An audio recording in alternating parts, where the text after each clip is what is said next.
Honorable Teacher Shakyamuni Buddha, Honorable Teacher Shakyamuni Buddha, Honorable Teacher Shakyamuni Buddha. This extraordinary and profound teaching is hard to encounter over eons of time. Now that I found it and am beginning to practice, may I understand its true meaning as intended by the Buddha. We will go through the Heart Sutra as a translation, which I found on the internet. First pass through, we will just read the English, the last line. Then we will come back to the top again and we go through it to give the definitions and give some examples. Okay, Meister? All right. Avalokiteshvara Bodhisattva. When practicing deeply the prajna paramita, perceives that all five skandhas are empty and is saved from all suffering and distress. Shariputra. Form is not different from emptiness. Emptiness is not different from form. That which is form is emptiness. That which is emptiness, form. The same is true of feelings, perceptions, impulses, consciousness.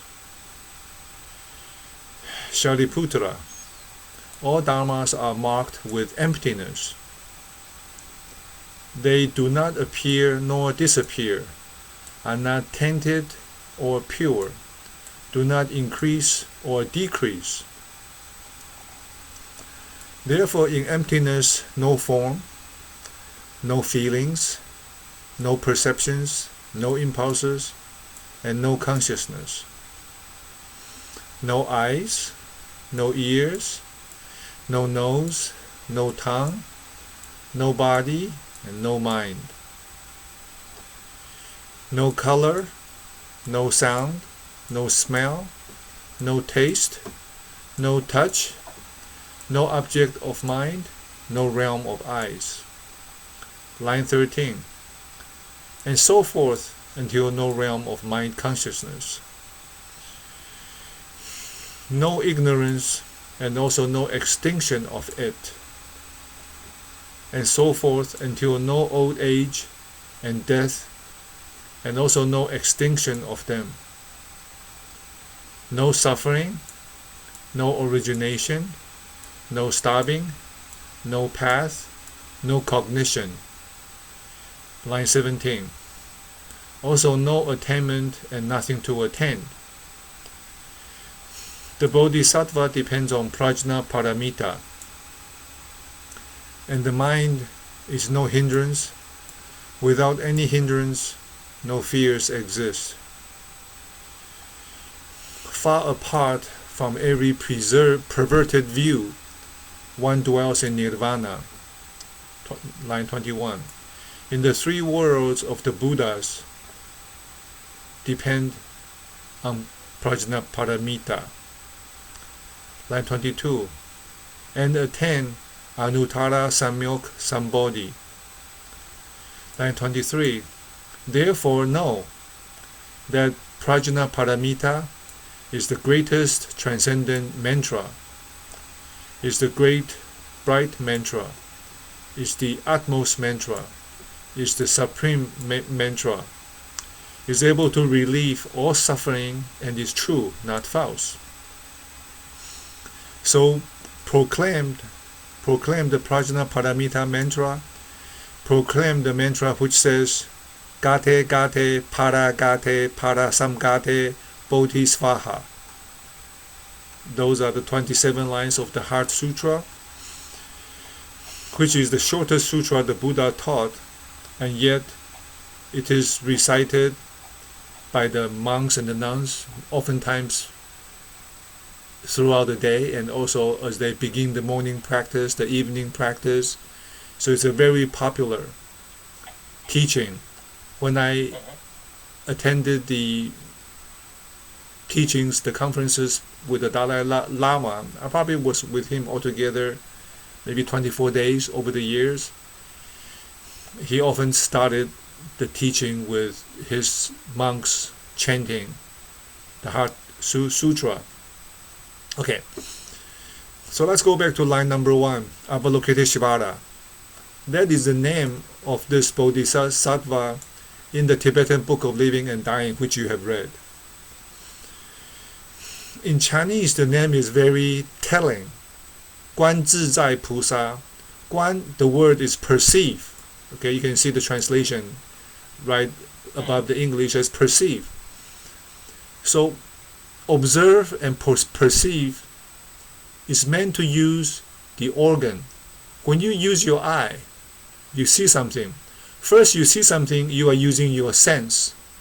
Then your subconscious mind, your conscious mind takes over. Then you say, oh, this is my friend, or this is my enemy, or this is my boss, or this is my daughter. So the observer of the world sound Bodhisattva, that is the translation of the name in Chinese. So they observe, or you perceive. According to the observer of the world sound Bodhisattva, whenever a person recites the name Avalokiteshvara or Guanyin Pusa, Guansiyin Pusa in Chinese, this Bodhisattva is observing, is perceiving somebody is calling him or her. And that observation is without judgment. Oh, I feel so bad. They are so stressed. This is horrible. Or I can't wait to go to my best friend. There is no such attachment, no such duality. And therefore they stay at the sensory perception level, so to speak. In this case, it is not the human eye. It is the divine eye, the Buddha eye. So she observes what's going on without any judgment, without any interpretation, without any expectations, without any preference. So that's a very key word. And the idea is for us to imitate and to follow similarly, rather than saying, oh, I like this, I don't like that, this is horrible. Not that we don't want the good things to happen, but it doesn't help if you suffer when the bad things happen. So why suffer? You still do what you need to do, help, whatever you want to do. It doesn't mean that you don't care, but at least it takes away the punch to your own face if you observe it without getting hit by a truck emotionally as a human reaction. Line number 2, practicing deeply or profoundly prajna paramita at that time. When Avalokiteshvara, when the observer of the world sound Bodhisattva was practicing deeply, meaning practicing the wisdom tradition, Buddha taught for 49 years to over 300 groups of people, assemblies.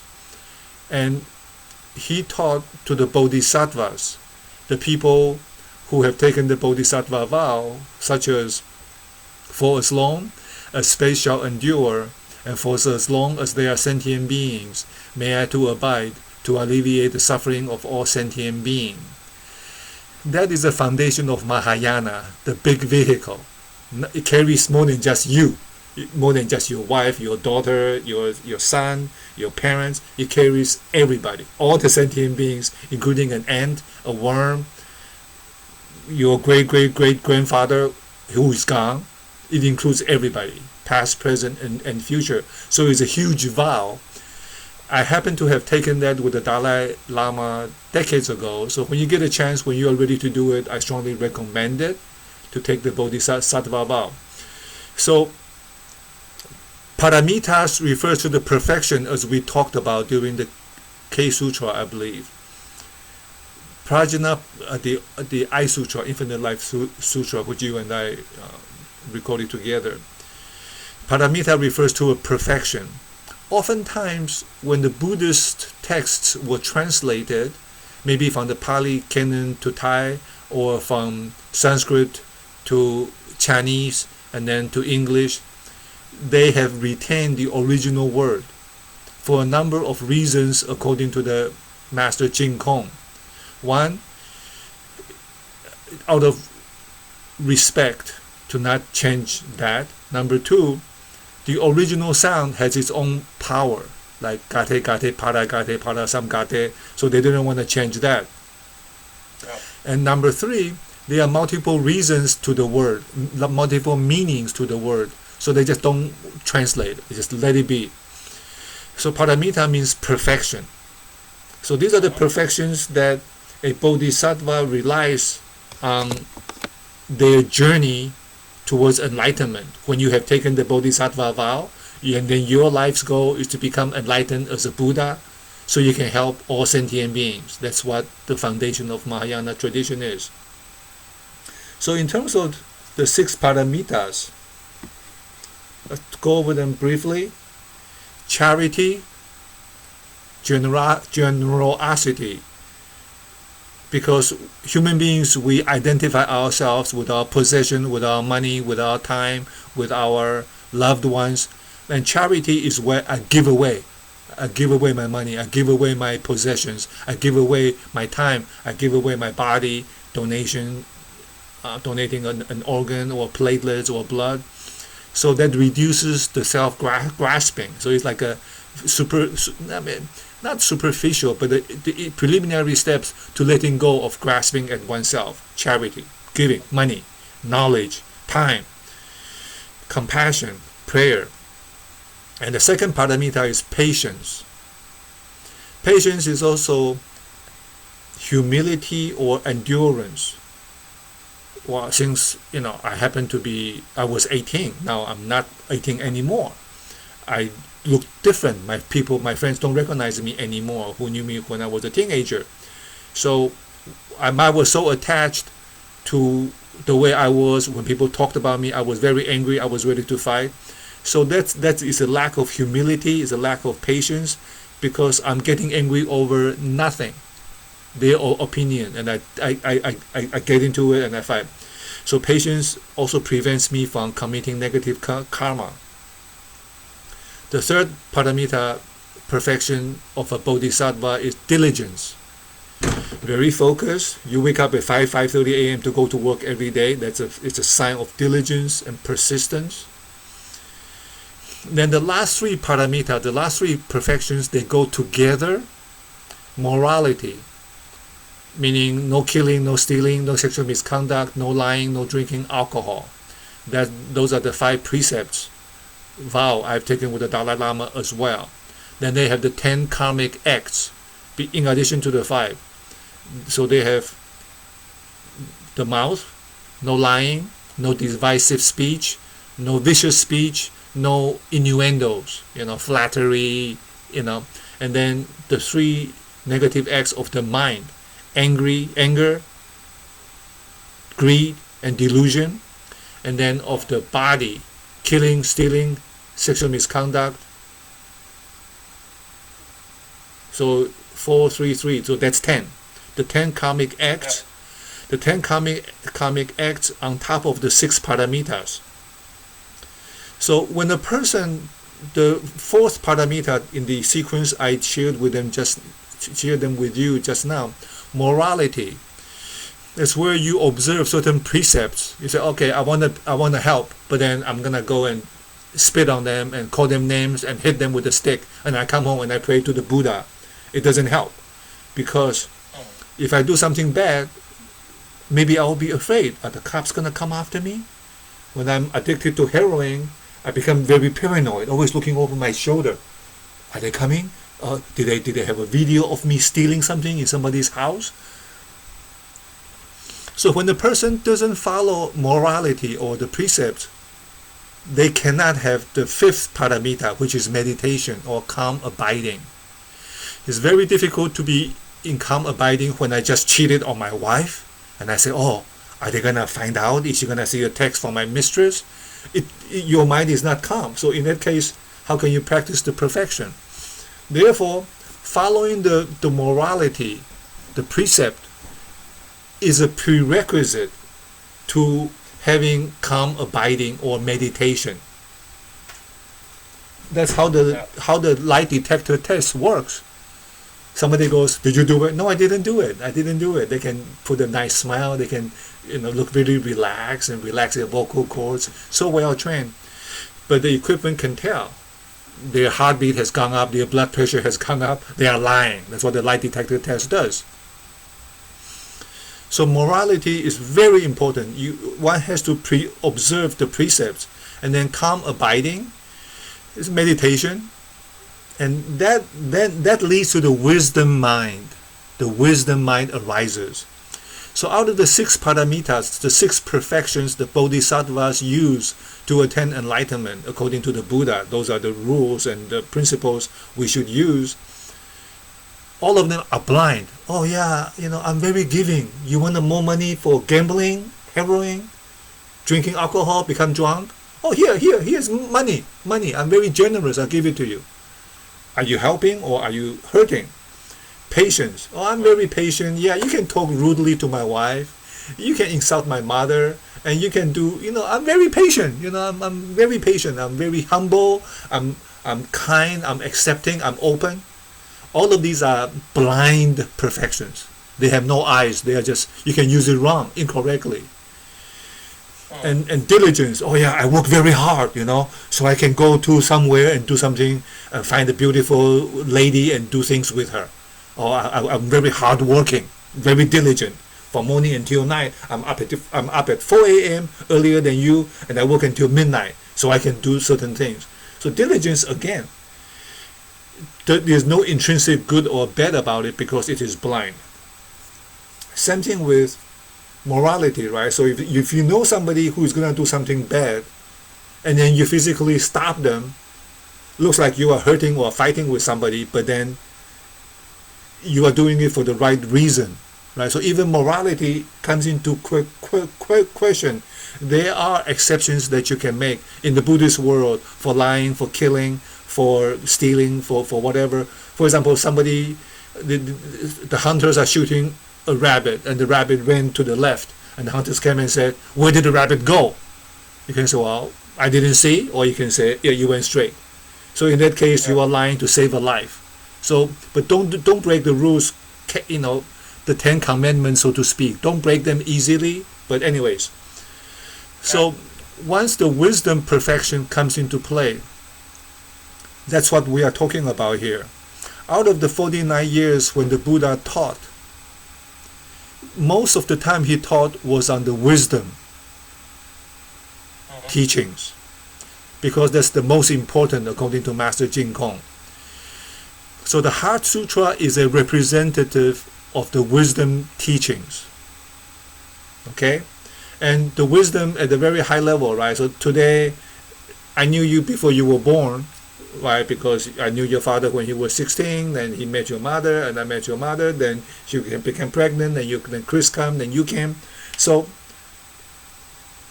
and then one day I will be gone, then you will be gone.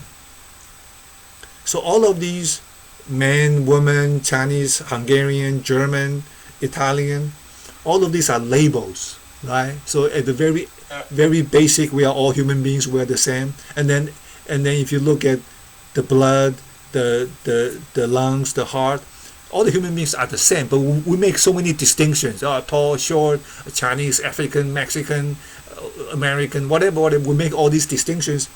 None of these really comes down to anything. All of them ultimately, it's just the labels we have put on, and eventually they will all evaporate when we are gone, as far as we are concerned. So the wisdom training is to look past all of that right now. So an ant wants to live, wants to be happy, wants to have something to eat, wants to reproduce, same as me. And if there is reincarnation, which I believe there is, when the ant dies, it could reincarnate as a human being. So if I kill this ant, I made an enemy that's going to come after me with a karmic connection. Okay. So Prajna Paramita is when Avalokiteshvara, back to line 2, when she was practicing deeply the Prajna Paramita, she was practicing the wisdom tradition, and she was reciting Amitofo. I think I remember Master Jin Kong say that. At any rate, she was in one pointed focus. Her mind wasn't on Chinese, Korean, nothing like that. Very clear, so they can see everything for what it is. Like somebody who is drunk. Did you see your brother? I don't remember. Who else was there? I don't know, because their organ wasn't working properly. So when Avalokiteshvara was practicing the Prajna Paramita deeply, can see things. Okay, and then line number 3 says, perceives that all 5 skandhas are empty. So in that state of mind, when nothing is in the mind, what are we talking about? We are talking about, I guess, the Holy Spirit, love, chi, eros, agape. Is the life force, rigpa, the primordial life force is at that level. Okay, and Avalokiteshvara's mind was at that level, seeing at this creation at that speed. So if you look at emptiness, here says Avalokiteshvara perceives that all 5 skandhas are empty. So what does that mean?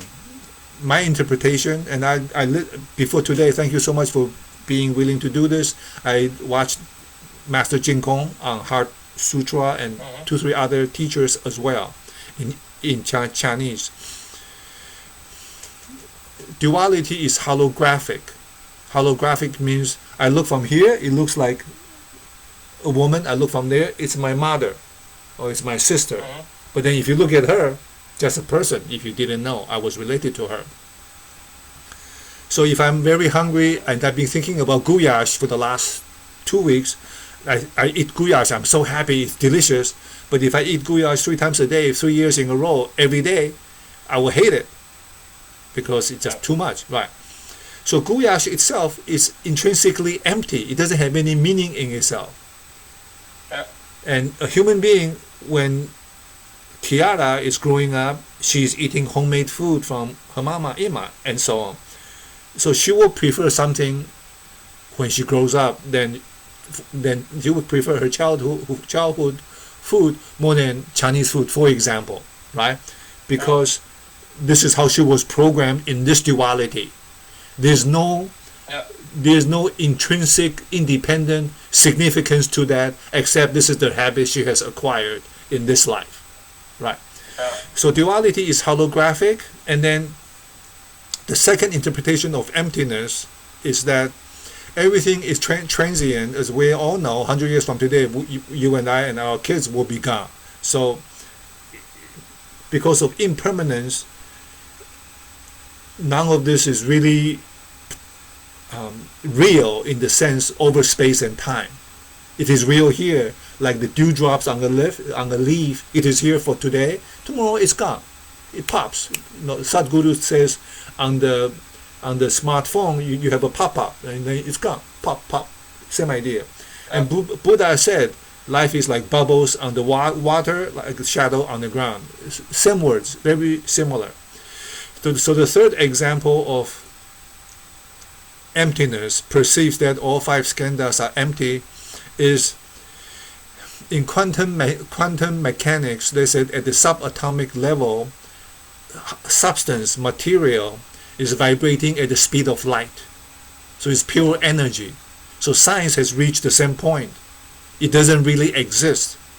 And from Buddha's perspective, when I attended the teaching from the Dalai Lama, it was sponsored by the Chinese Buddhist Sangha amongst other people, and they gave us small slips of paper. It says dependent origination, yin yuan sheng. Everything is a result of causes and conditions. I'm here because of my mother, my father. You are here because of mommy, Agi, and uncle and daddy Imi. And then your spirit, your soul, your life force comes into it. So all of these are results of causes and conditions. Okay, right? So now that I'm here, the Buddhists, they have a question, an inquiry. Who am I? Where am I? Am I in my hand? Am I in my brain? Am I in my mouth? If I lost my limbs, if I lost one of my kidneys, if I lost one eye, am I still me?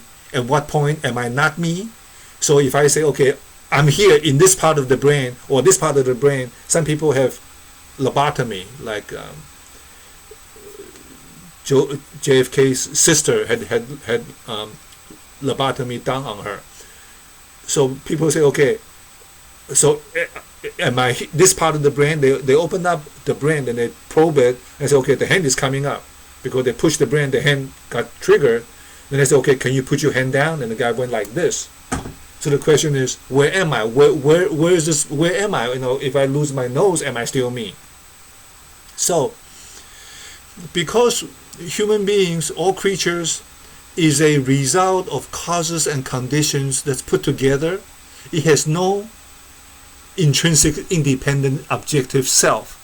It is a life force that comes. It got born, and then after it gets born, syntropy is a law which says if you have a mango seed or if you have an avocado seed, the mango seed knows to grow into a big mango tree under the correct circumstances. And the baby rhinoceros knows to grow into a big rhinoceros, one horn or two horn or white or whatever color. Syntropy in duality knows. So syntropy is a law, entropy is another law. So in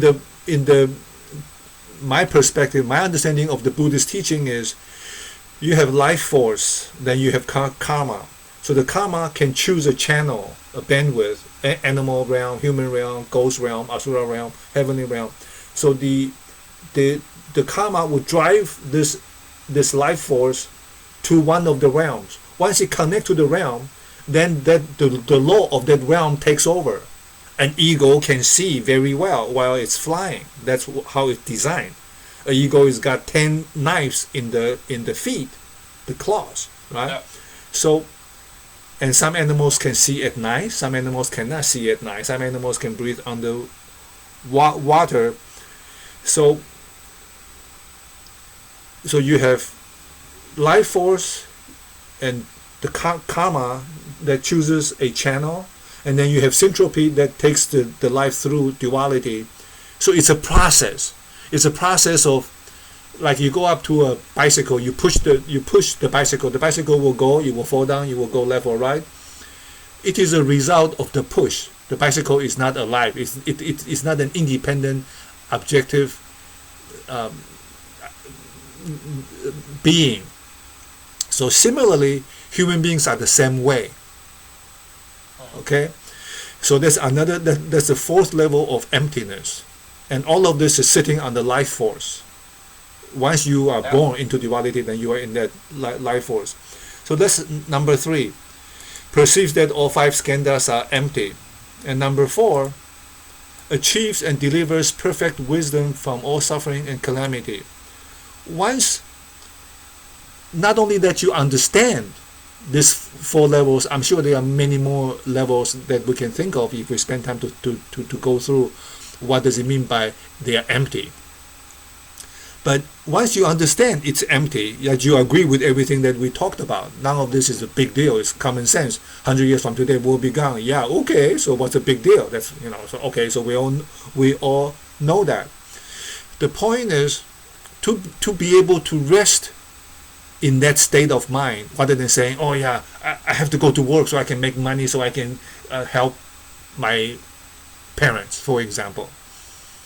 That takes me over and it drives me in my daily life. But if I can stay in my daily life, and I'm still working hard, I'm still trying to produce and help people, but I'm not clouded with all this stuff that I made up in my mind as a normal human being. Because a human being wants to do that, to take care of the loved ones. So if I can stay in that state of mind, then I'm safe from all suffering and distress.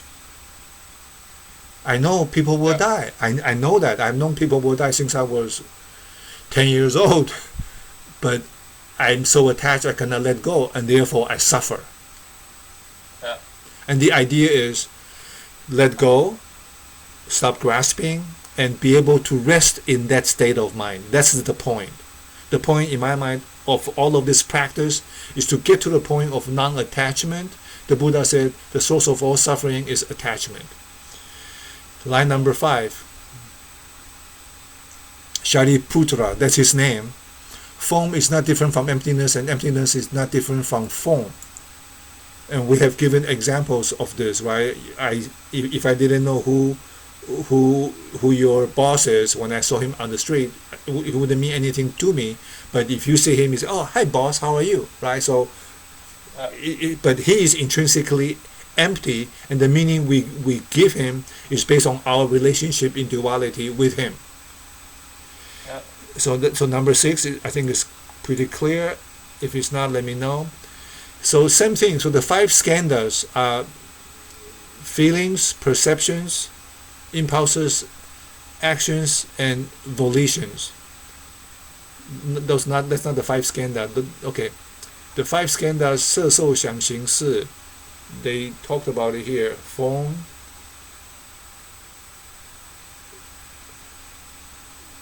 it is talked about afterwards, but here is saying the form. Okay, number 6 says form, and then you have feelings, you have perceptions, you have impulses, actions, volition, and so those 5 on line 7 plus the form on line 6, that is 6.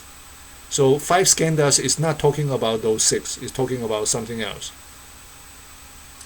It's talking about 色受想行识, the form, your experience, your thoughts, your actions, and your mind. It's also in line number 10, right? Yeah. Okay, yes. Alright. So line number 8, Shariputra, when Buddha or many teachers, when they give teachings, they will call out the person's name to get their attention. Say, hey, I'm talking to you now. All dharmas are marked with emptiness, which we talked about. Another perspective that Master Jin Kong talked about in regard to the emptiness is line number 9. They do not appear or disappear, are not tainted or pure, do not increase or decrease. So they are not born and they do not die. Okay, so this Master Jin Kong said it's similar to how supersonic jets are flying at the same speed. So when you look at the other supersonic jet and flying at the same speed as the airplane you are in, looks like it's not moving, but it's moving very fast. So if you look at your HD TV, the old 8mm films, those films, the pictures, has a roll. I think it was moving at 18 or 20 frames per second. Right, so they have 20 pictures, then they move the pictures very quickly, and then it looks like the person is walking. But in reality, each frame is different, disjoint, totally independent of the next frame. But when you put them together, it looks like the person is talking or eating. So if my mind or my eye can perceive faster than 18, for example, if the pictures only move 5 times per second, then I can see it. I can see it move because my eyes are faster than that. So because it is moving at the same speed as my eyes can perceive, I do not see the individual pictures, right? Yeah. So as far as I'm concerned, there's no pictures being born or dying. It's just there because I'm not able to perceive it.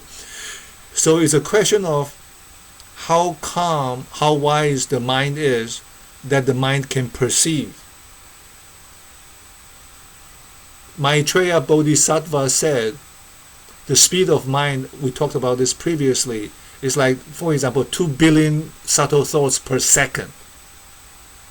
And he's able to see that because he can actually tell there are that many vibrations arising and ceasing of the thoughts. He could actually see it. So when they are at that speed, they can tell it is an illusion that is put together for this animal. because I'm a human being now. But if I were a rat or an owl, then I will see different things because I will have different equipment.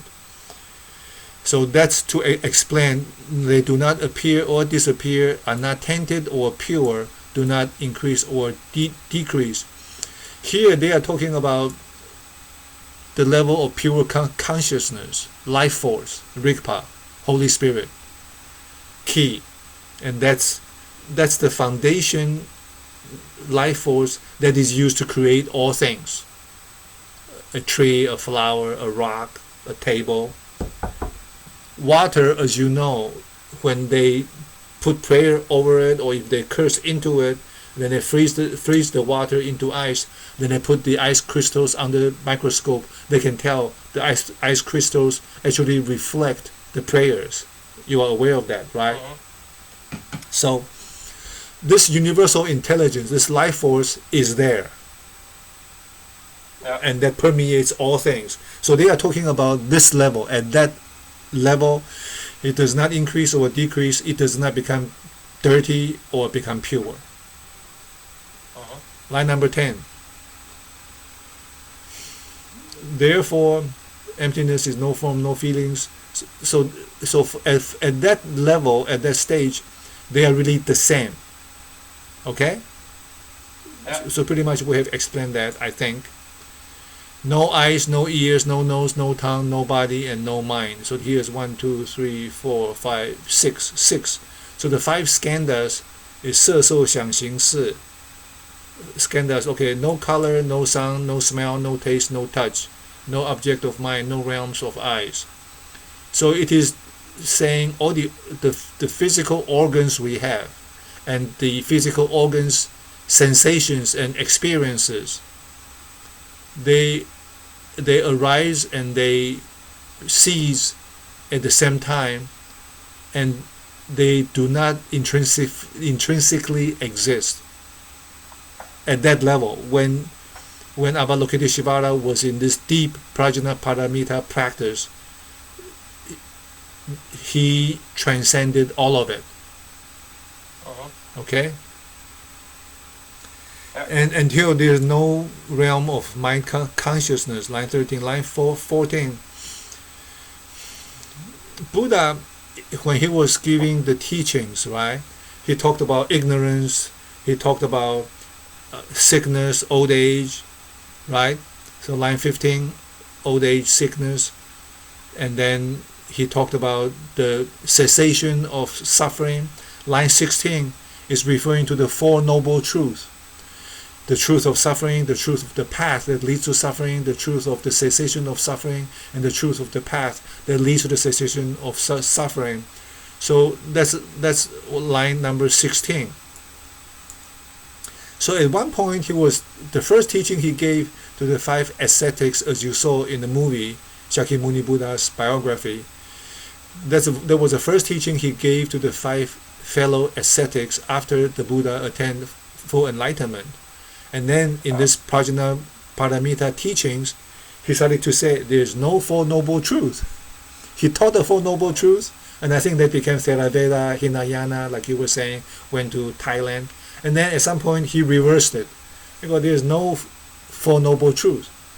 Because the Four Noble Truths is within duality, within this creation, and this is how it's put together, if you are stuck in it. But at some point, if you want to leave duality, if you want to stop this reincarnation, you have to let all of it go. You have to transcend, rise above all of it. Otherwise you are stuck. If there's anything in my mind, my mother, my daughter, my wife, my money, you, in my mind, when I leave my body, I will be stuck. According to the Buddha. And Jesus said very similar things. Jesus said very similar things. Right? If you love money so much, it's easier for the camel than for the camel to go through the eye of the needle than for a rich man to go to heaven. Same idea. Same idea. All right. Line 17. So therefore, once Avalokiteshvara was in this deep prajna paramita, chanting Amitofo, Avalokiteshvara realized there's really nothing to gain and nothing to lose, because all of this is an illusion when you look at it for how this duality is put together. At the gross level, we understand it, but we as human beings, we are designed for self-survival. We are designed to see the world through our own perspective. We are designed to like the food we grew up with when we were kids. Yeah. So we have to overcome these human tendencies. And Master Ching Kong said, if it cannot be done, the Buddha would not say it to us. So however impossible and ridiculous this whole practice is, it's like, we are human beings, what are you talking about? This is ridiculous. It's wild, it's unreasonable, it's crazy. Many people have accomplished it. And if we couldn't do it, Buddha wouldn't tell it to us. We can do it. Many masters have done it. And I cannot wait to do it. So, line 18. The Bodhisattva depends on prajna paramita. This is the only way out in the Dharma ending age, out of reincarnation, which goes beyond the heavenly realm. This is the only way out. Prajna paramita is the only way out.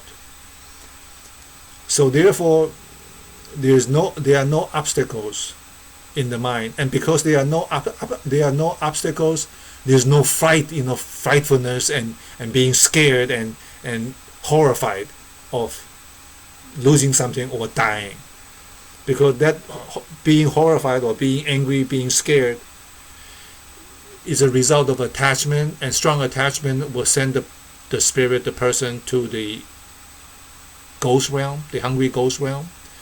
And if there's anger, it goes to the hell realm. If there's delusion, it goes to the animal realm. Buddha said this. Yeah. Number 20, line 20. So without all of these deluded thoughts and ideas and graspings and attachments, the Bodhisattva can attain nirvana, reach enlightenment.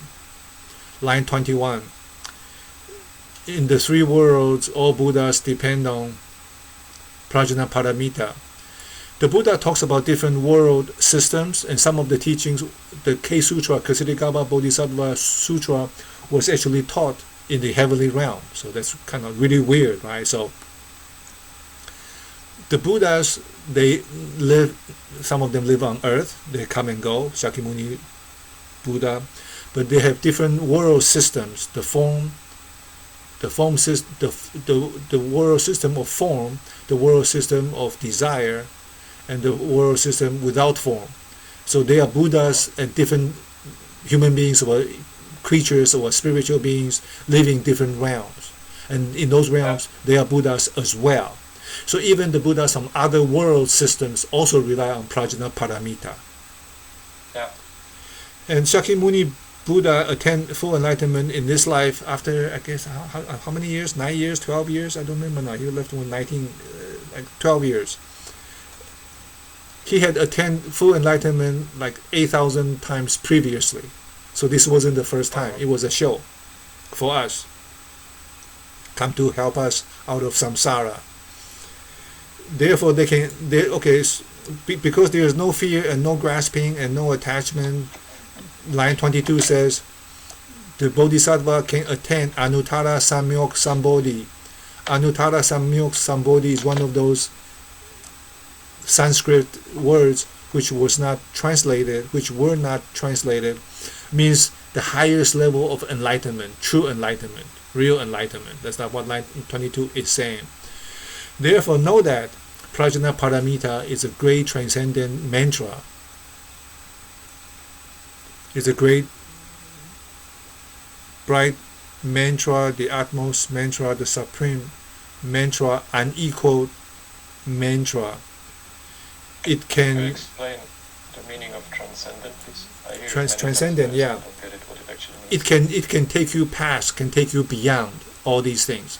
Can take you beyond the suffering, the aging, the fear of loss, the attachment. It can take you beyond all of it. To transcendental meditation means you meditate and you go beyond all of duality, all of the graspings. is able to release, line 25, is able to relieve all sufferings and is true. It is not false.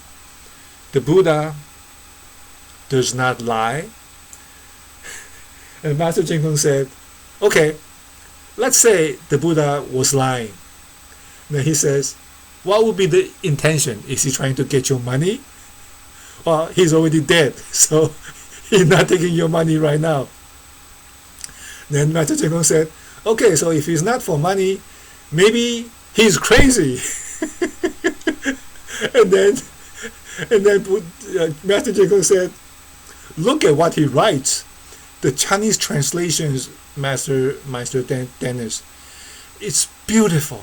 The Chinese, the phrase, the phraseology, and the interpretation. I look at it, I say, oh my God, it's amazing, so beautiful the way it's put. And even if you go back to the Infinite Life Sutra, go read the sentences about you have no money, you want money, you have no car, you want car, you have no house, you want house. Once you have a house, you become afraid that you cannot make the payment and you will be losing it. I mean, just look at the logic behind it. It's a beautiful thing. So Master Ching Kung said, look at what he writes. Does that look like the work of a crazy person? So it was funny to me, really funny. I said, no, I don't think he's crazy. Okay, line 26. So therefore, proclaim, say, recite Vajra Prajna Paramita. And then the mantra itself is Gate, Gate, Para, Gate, Para Samgate, Bodhisvaha. And then in this translation, which I googled on the internet, they have an explanation of what it is. My recommendation is to actually memorize this. This is very essential. A lot of the teachings from the Buddha and Master Ching Kung, it's got thousands of hours of teachings, and I think they pretty much revolve around this, eventually take you to this point. It talks about, in a daily basis, be respectful of your teachers, of your parents, because if you do not respect and love the people who gave you life, who took care of you, who can you care for? If you cannot care for your parents, you're not going to care for anybody. And your teachers, they teach you how to survive in this world. And if you don't respect the people who showed you how to survive in the world, who are you going to respect? And so, to understand this is one thing, but to be able to use it is another thing. Ultimately, the mind, Master Ching Kung said in his teaching of the Heart Sutra, which I watched because of you right before our meeting today, Master Ching Kung said you have to be at the 8th level, I guess 8th bhumi. Tibetan Buddhism talk about bhumi, B-O-M-I-E. I don't know if it means the same thing as body, 8th ground. The 8th level bodhisattva can actually see the vibrations. Like, for example, imagine we want to see a movie, we get so excited, we pick a movie on Netflix and we enjoy it. But if you really think about what you are watching, you are looking at bits. When you look at an HD TV, high definition TV, or even a screen, it's got pixels, right? 1028 by 782. So there are small different LEDs on the screen, and then they light one up, they turn the one off, they make one redder, the other one yellower, the other one brighter, and then you have a shadow.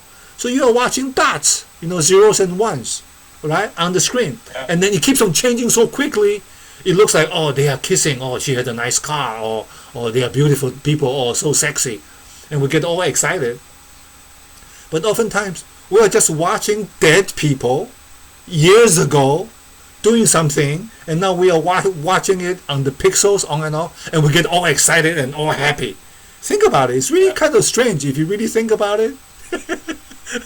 Right? It's like, okay, this is kind of strange if you go beyond it.